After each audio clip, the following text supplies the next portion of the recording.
introduced him. This is the first team that I introduced him into the football brotherhood, the football unionship and everything. So I invited my mother to a football game. The only way my mother would have gotten the details to know, her and my sister came, is because I called them and gave them the details a couple days before. Let them know, hey, Chum needs our family support out there on the team. Regardless of what we're going through right now. Here's where the game at. Here's where y'all need to be. Boom.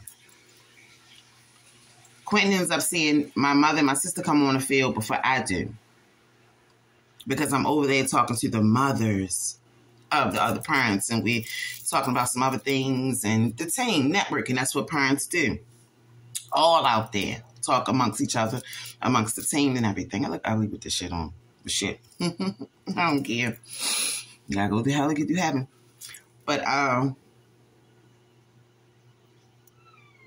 he said, hey, your mother over there. And I said, I see her. I'm coming. Because as I was talking to the ladies, he walked in the conversation and interrupted us. So that's witnesses. Okay. He said, when I said, all right, I'm coming, he said, it triggered him, and that's why he cussed me out. Because he was like, bitch, your mother over there. You stupid ass bitch. You sorry ass bitch. Your mother over there. You ain't even going to say shit to her. And I said, I already spoke to her. They even called me, let me know that they were looking for a parking spot. And once they parked, they're going to ask me, they was going to walk up on the field. And was asking me which side of the street it was on. So I already knew. I heard you, but I'm holding a conversation over here. Oh, she stabbed me. She stabbed me up. I was clinging to life support, y'all. She a bad mother. She stabbed me up. So then I said, now my mother and my sister and I'm right there. I said, open your shirt. Show everybody your stab wounds. If I stabbed you up, open up your shirt and show everybody your stab wounds or your leg or wherever the hell I stabbed you at. Wherever I stabbed you up, show them, please. Because if you were stabbed up at a point where you was in a coma, you would have some marks. Because when I got stabbed, I still got the damn keloid on my hand. You see that under the blast? I still got the keloid. So you would have still the same marks. Or bruises up there. Because he said he was clinging to life support. And all he kept hearing in his head is his son, and his son. So I'm staying alive. So... And my sister was, I was like, Ma, did I stab him? I was like, no. I said, Kiki, did I stab him? She was like, no. And I was like, you're fucking lying on me. Like, and mind you, I had just paid his cell phone bill a week before. And that's another thing he used to always do. My best friend Reggie can vouch for that. If he would always borrow money from me, like the typical shit people do, they pick an argument with you so you'll be mad at them and they don't have to pay you back. Everything with him would be strategic. Boom. Fuck you, bitch. You sorry ass bitch. I said, well, get this sorry ass bitch back her money. Mind you, pay the cell phone bill. While him and his girl are living together in the same household, mind y'all, the cell phone is only $50. The same cell phone that was off after that when we was beefing for almost a year. When he tried to take Chum and they laid in the same house and she couldn't give him $50. And he was asking me for money. It's like now I started catching on that. Like all this time, you was beefing with me because you hate me and you was jealous of me. You was beefing with me because you hate the fact that I did not make it work after that shit happened with us. We went through our emotions and shit after that shit happened with us because I was going to be postpartum. I didn't really know what was going on. And we were engaged. Short-lived, but engaged. So it's like, how the fuck you stay out? How was we supposed to bounce back from that? I had to go look for this nigga on the 3rd. I found him on the 3rd. He stayed out New Year's Eve. We were supposed to go down the harbor. My mother even babysitted. She wouldn't babysit it for nothing because we had plans to go out. So not only did he ditch me, he ghosted me, he stayed out. And he was making me pay for it all these years for not taking him back. And I noticed even, that's why I understand what I had to go through with my last situation. I couldn't understand it at first. I'm like, yo, I'm a good person. I ain't even deserve no shit like that. No, bitch. That's the problem. You were too much of a good fucking person. Moving these niggas in that you don't even hardly know. However, you also was a selfish bitch because you did not think about your children when you moved them men in because you wanted comfort and this is what the fuck you got. And you did it once, you did it twice. Here was the third time I have done this.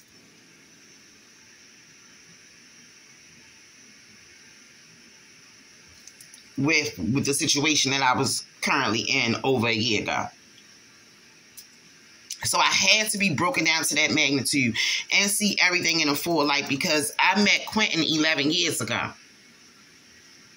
Well, added 12 if you count the 10-month pregnancy. And I moved him in quickly. Well, he moved in on me in 3 weeks. Car got repoed the week after. Like, it was just a mess. So anyway, back to the football field. The reason why he don't want to participate is because he feel embarrassed.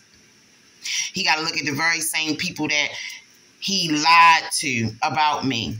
And their characters speak for everything. He hated when I bought the helmet. Now that video game I bought, y'all, is over there broke. Over his house broke. And he don't give a fuck. Mind you, I just paid a $50 update on the game. The girl daughter broke the game, but he can't say nothing to her because guess what? That's the mother house. He gotta fake it. He can't question, did that girl break it? That's gonna cause an argument with the mother. He needs that roof over his head. That's the main reason why he's marrying her. Us, thanks to TikTok and social media, us women are waking up. So it's not that, it won't be too long that bitches is not letting men move in no more. And if they move in, they ain't lasting no longer than 90 days. In and 90 days out. People are waking up, male and female, because you got women moving in on niggas. I seen that. I got a homeboy right now. It's like Candy. I cannot get her out my house. She saw I had this extra room here. She brought her son here. And it's been hell ever since. So it's not just the fucking men. It's just predominantly, and it is in Baltimore. But, and if y'all see how y'all, she not attractive, no sex appeal or none of that shit. And I ain't down in her, but you can very well see what type of relationship this is. He got somebody that ain't nobody else gonna want. She got somebody that ain't nobody else ain't wanting, ain't checking for. He's complacent at staying inside, drinking his beers. He's comfortable with their family. Her mother is still with her husband, and she the same fucking way taking care of that old ass man. Quentin know in the next couple of years he's going to be fucked up and have health problems. And he did the fucking math. And he said, look, this dummy right here is going to be the one to take care of me. She let me live in our house and not work for 2 years here, 1 year here, 3 years here, a 6 months there. I got the paperwork to prove all of that because the printout child support to show the large gaps. And she held me down, man. She let me take over a house in Section 8. She let me sit there and she let me take one of her other kids' rooms and turn it into a room for my son, which is illegal.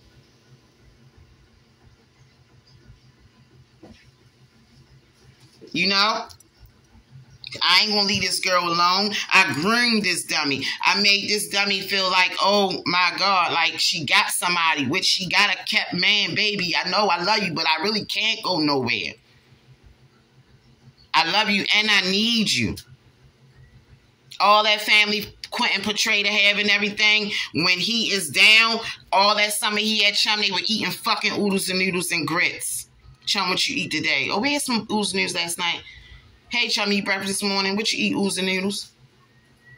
I made a video. When we got into an argument, I told him, I was like, yo, oodles and noodles is not good. There's no nutritional value in oodles and noodles. Fuck you, bitch. It's that and the third. Next thing I know, he was like, Mom, he's mad, but he's buying fruit and he's buying food and stuff now. Okay. Like, he get mad because when I question him about shit that I don't like or I say something, just like he got the right to say something. And I be right. Like simple shit, chum. Quentin, whenever he gets a cold, I switches out his toothbrush, change his toothbrush because you don't want him brushing his teeth back and reinfecting his throat after he just got over cold. Don't tell me how to fucking take care of my son. Whatever, bitch. You ain't think of that. You just mad because I had to tell you, bitch. And that's all the fucking be. That's all the fuck it be. And if you look, it's Saturday. I'm supposed to be at the thrift store. I'm supposed to be at the Amish market. I'm supposed to be doing something before I go to work. And I'm supposed to be showing up at the football field, cheering my son on, dropping off his little goodie bag. But no, on my Saturdays, he punishes me by making me get chum. Even though it's the time he's supposed to have him. He punishes me by making me take the responsibility, knowing I gotta go to work, and I don't get child support. I don't have any fucking help. Some way he makes me spend my money. But oh my God, glory be to God, I took care of my business last week. Because I've been dragging my feet and kept saying I was going to do it, y'all, but I literally always be working. Last weekend was my weekend off, and I worked right through it. It's allowed me to, when I'm at work, it's like my new life. Everybody is there. We tripping, we laugh, we eat good, we smiling the whole time. By the time I come home, laugh about the day, go to sleep, get up, work out, and everything. And when I'm at work, I'm able to be on the computer looking at other things that's helping me towards my business. Now when I relaunch it, see, I'm still, when I can get out there and sell the food and stuff. I got a deep freezer full of food that I can't even, like, we close at the top, I gotta, boom, smash it down. And that's inventory food. We got a second deep freezer, that's our house food. And it's like, he's making me spend my money and making me work extra harder, and he's only doing this to occupy my time so I don't do nothing or be nothing. And he think I'm miserable. No, I'm making money and I'm making moves. See, everything I'm doing now is going to be so I could be greater later. I'm in hiding now. I'm in no contact now. And don't get it twisted. I still fuck when I want to fuck when I can, and it's still beneficial and transactional and contractual for me. And again, that's when I can, because I'm always working. And outside of work, I'm taking care of chum and my home. My home, every time you turn around, something new is coming in and it's being decorated more, a little better. The essence of it is coming up. The energy of it feel clear. He hates that I'm not miserable for real. And what sucks is that misery is not when you by yourself. It's when we are with people and we are not happy. When we don't have peace in our life and we can't go in a room that we could call our own and shut the door and decompress and think. When we don't have that self-time to reflect on other shit, our shit, what we need to do to be better people. That's a fucking miserable place to be. Because that means you're always living under somebody's umbrella, which means you always got to do or bounce at the accord of somebody else, and you'll never be in your own, and you'll never even stand on yourself. I had to go through what I went through to show my codependency shit. I am aware now that this man has been using this child to control me all these years, but where it is getting to the sweet life part is that I don't need no babysitter no more. I have a good child. I have my daughter. My two older sons, they're around, but they also grown men. And I'm still smiling every day. I just can't really smile right now, y'all, because my face so tight because it's fucking mask. Oh. Can I scratch my forehead? It's gonna look good. It's like it getting tighter and tighter about a minute, y'all. It's like, bitch, you keep running your motherfucking mouth, I'm gonna tighten this shit up. Ow!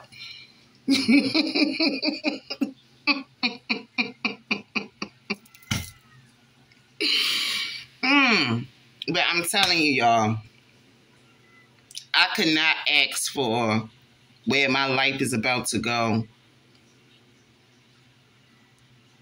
I couldn't ask for anything better than what I'm getting now. And I know it's going to be greater later. That's the end goal. That's the end goal. So I'm not fussing with him anymore. I'm not fighting with him anymore. And All I'm doing is documenting. All I'm doing is documenting, showing that how can you be doing your part if I'm doing your part? If I'm doing my part, we're supposed to split the week down the middle, which we never do. I'm doing your part. And then even on Fridays, I'm taking them to doctor's appointments before work. How come you can't schedule all this around your work schedule? You just started back working. We had our 4th haircut since June, y'all. Since June. I don't know if y'all remember the video when he was like, hey, I ain't gonna be working no more. So I'm gonna give him $20 for the haircut or some shit like that. Wait a minute, the same money he took back, remember?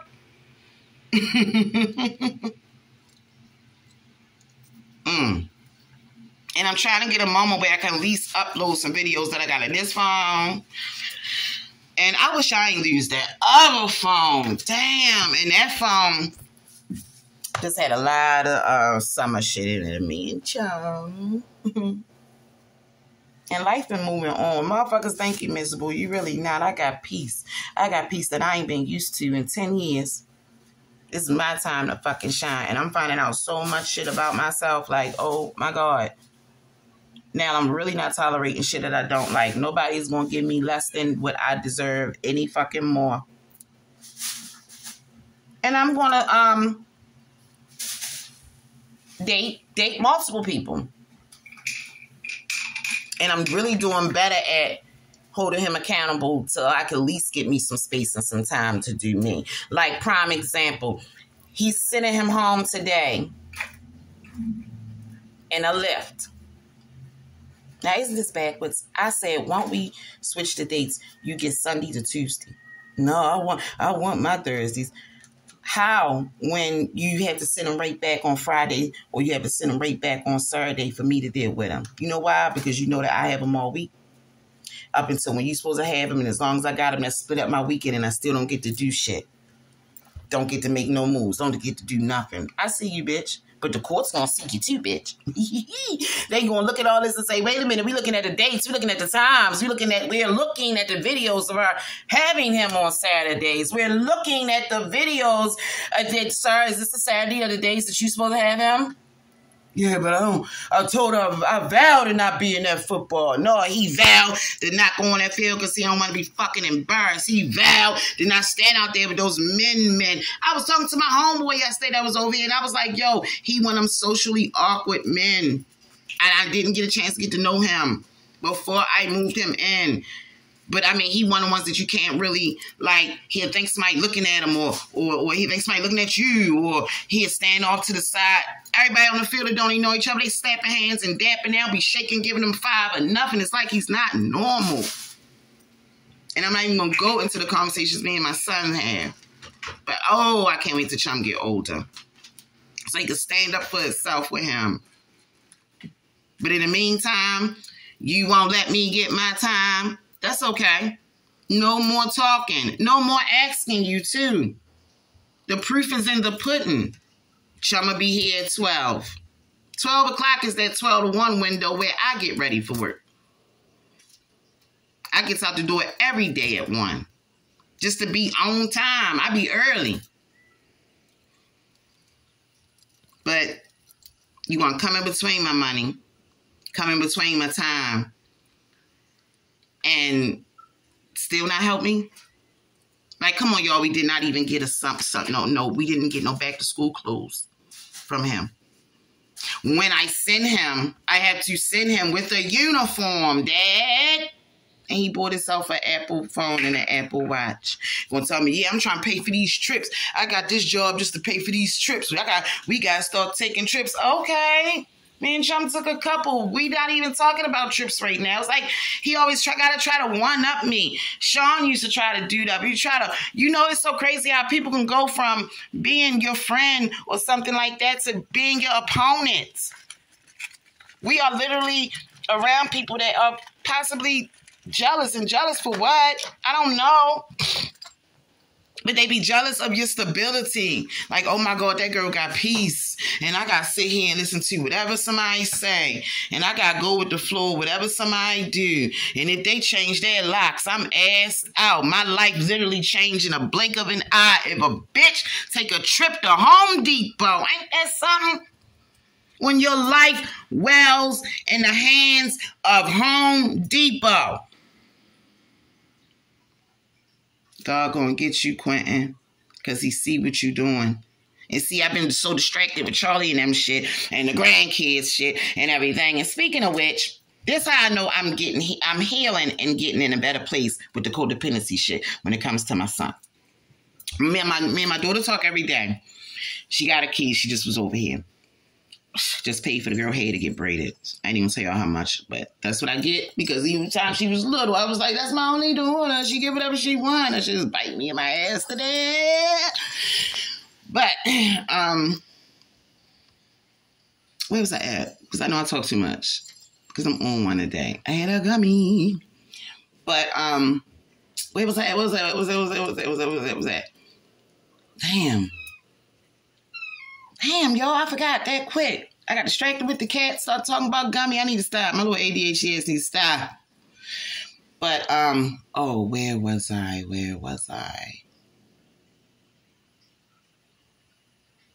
I forgot that motherfucking quick. I made to go back and watch the video.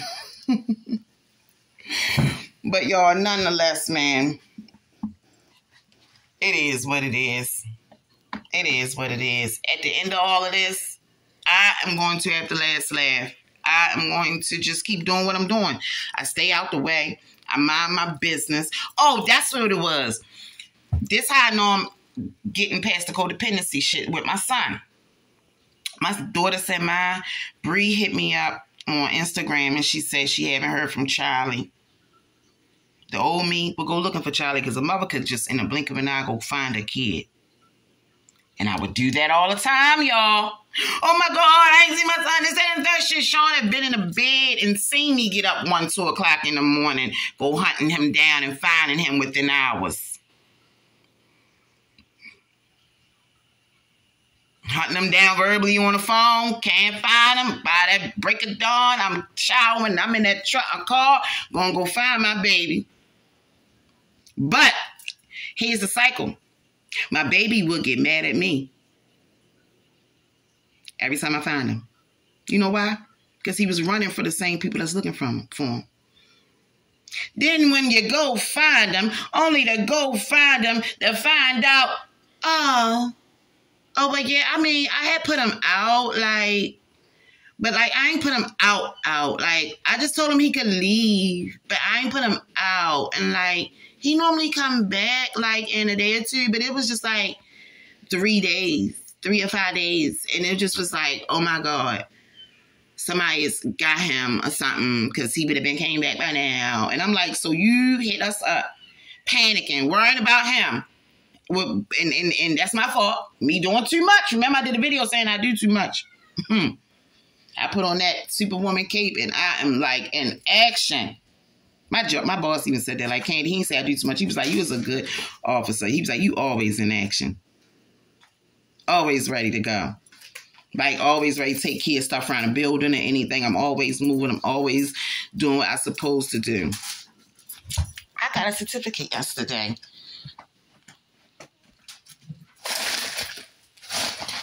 Where is it at? What is it upstairs on the couch? I need you in my heart. So, I'm gonna hurry up, y'all, because I don't want to keep rumbling. I put my son's uniform in the dryer. I must have left it in the car because I know it's still in a folder. So, shit, y'all, I'm gonna start looking for my what's the name.